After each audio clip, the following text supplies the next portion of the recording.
Okay, so we've been working on this series of three 12-inch by 12-inch wood panels. We covered them with a bright color, just a base coat, just any color works. It's really not that important. If it's a color that you want to peek through, you might want to be a little picky about it. But for sure, it doesn't really matter because you're going to cover up most of it. Now, the next step that we took is we covered the boards with paper. Just basic papers, could be neutrals, could be newspaper, could be newsprint, could be old letters, just things that simply will cover the board up. We then went in and added more papers that were a little bit more important, that started to tell a story. And on my boards here, I added papers that started out to be more of a floral. It was going to be a floral bouquet and or a flower, I'm sorry, not a floral bouquet, but flowers in a pot. And in the middle board, you can see sitting underneath my little round paint palette is some corrugated cardboard, and that was going to be my pot.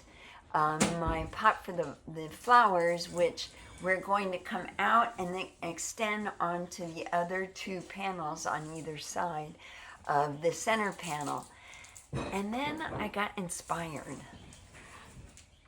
I was inspired by Isabel Menin, who is a digital artist, and I liked the free-floating, not really held down to any pattern of her digital art.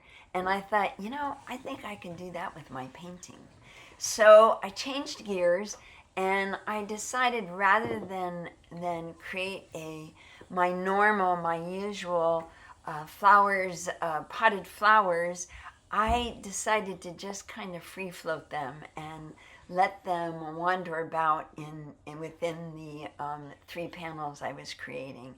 So that's the direction I'm headed now, and it's really kind of fun to let yourself be open as you're working on a piece and know that something else might something completely different may show up than what you first intended. And being open to that and letting that happen. And that is kind of, for me, where the magic starts to happen.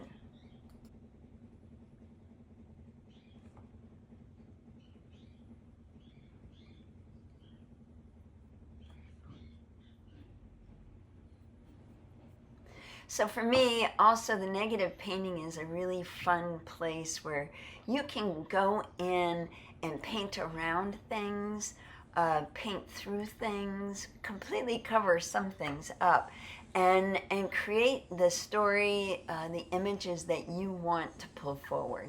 Not everything on the papers that you lay down gets to stay. As I'm sure many of my students and fellow painters that I've painted around or with have heard me say very often, not everything can be important. Some things you have to let go. No matter how much you love them, you have to let go in the quest of making a better painting. So just keep in mind that not everything can be important. And some things you're going to cover up. You know they're still there. They're part of the history. You can know that, and you can keep that as a special element in your piece of art. But it will make a better painting if you just go ahead and let them go, cover them up, and start creating and forming the vision that you want to show in your artwork.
Okay, so as I'm painting, please take note that I am adding more and more layers. I'm playing with the same colors, lightening them, darkening them, putting them on, covering up, and making sure that I have layer upon layer of paint to really add to the depth. And while I'm doing that, I'm also keeping in mind that I've got a panel to the left of me that needs to start getting some color on it.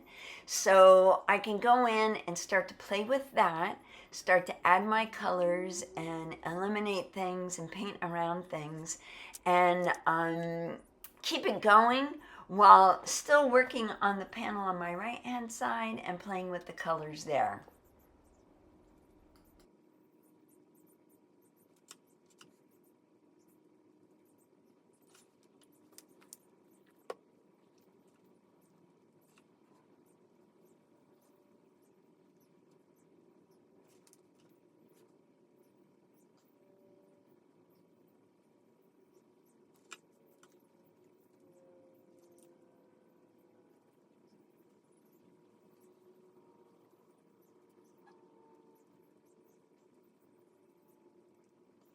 Okay, painting around things is one of my favorite things to do.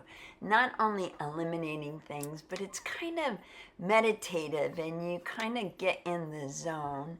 And while I was in that zone, I had an idea and I thought, I'm going to switch the colors up coming on the left panel into the right panel. So I pulled out my handy UDoodle app and kind of scribbled around on it to see what that would look like. And yeah, that's going to work for me. So that's my plan as I'm moving forward on these panels, or as I'm moving to the left of these panels.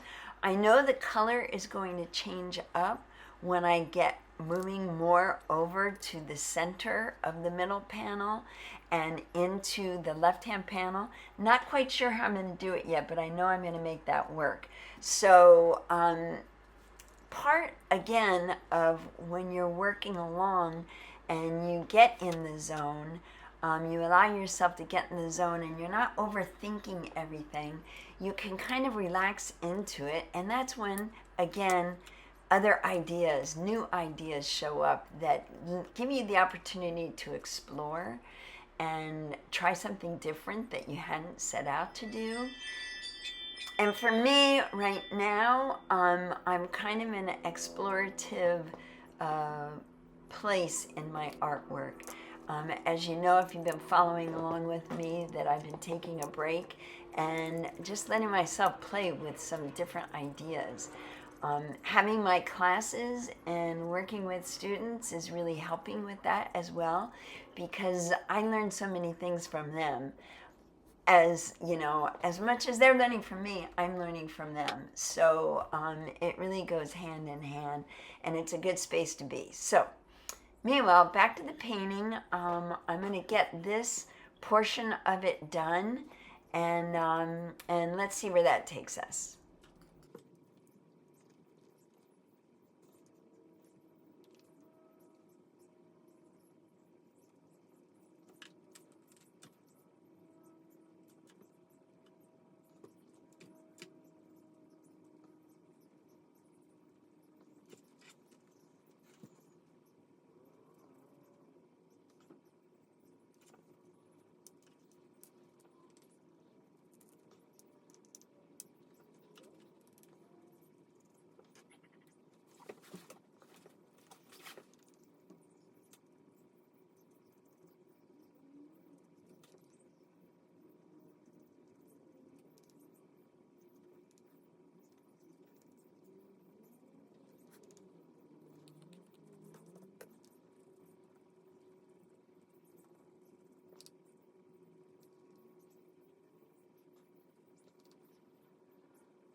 And again, I'm playing with different colors as I'm going along.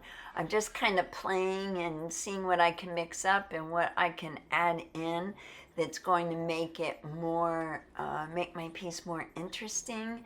And I love the variation in colors, and it's a good opportunity to see how many colors I can get with those three. I believe that I'm using sap green, I'm using a phthalo blue, black, white, and I think that is it. And I'm also using some glazing liquid, some gloss medium actually, to make some of the colors more transparent. But mainly I'm wanting to build color up, so building my layers up and kind of adding variations of colors throughout.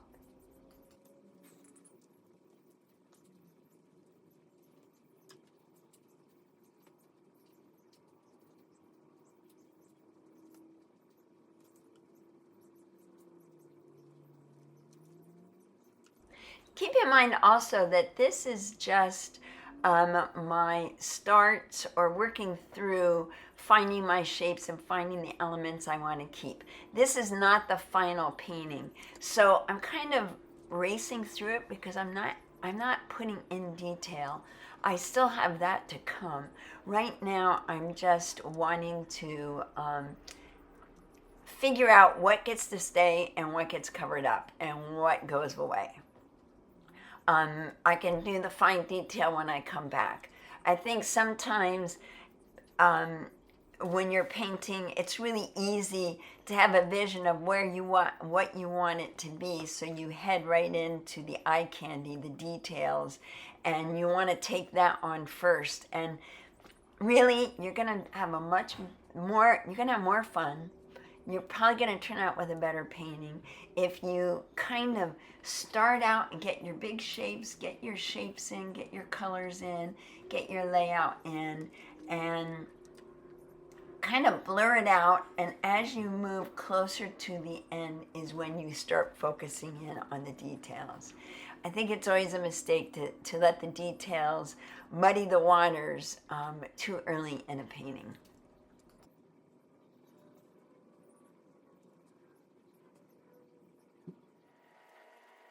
Okay, I'm going to speed it up even faster now to get you through this. But I want you to notice again, I'm doing another color change. So it's a lot of back and forth, back and forth. Every brush stroke, everything that you put down gives you an opportunity to respond with something different, with something new to bring to the painting. So I carry on this way until I get it to a good stopping point. This is not the final painting, but it is getting me closer and closer. I still need to go in and on that left-hand panel and start bringing the orange in.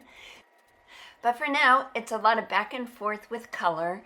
And let me show you, this is where I started with really, really busy panels, and where this one has ended up so far with a lot of elimination and a lot of cleaning up. And here are the 3 panels complete. And yes, I will be adding another video in my studio sessions to show me completing these 3 panels. I'm really happy with how they turned out. Thanks so much for watching. And if you can think of a good title for these, leave it down in the comments. I'd love to see what you think. Thanks for watching. Bye.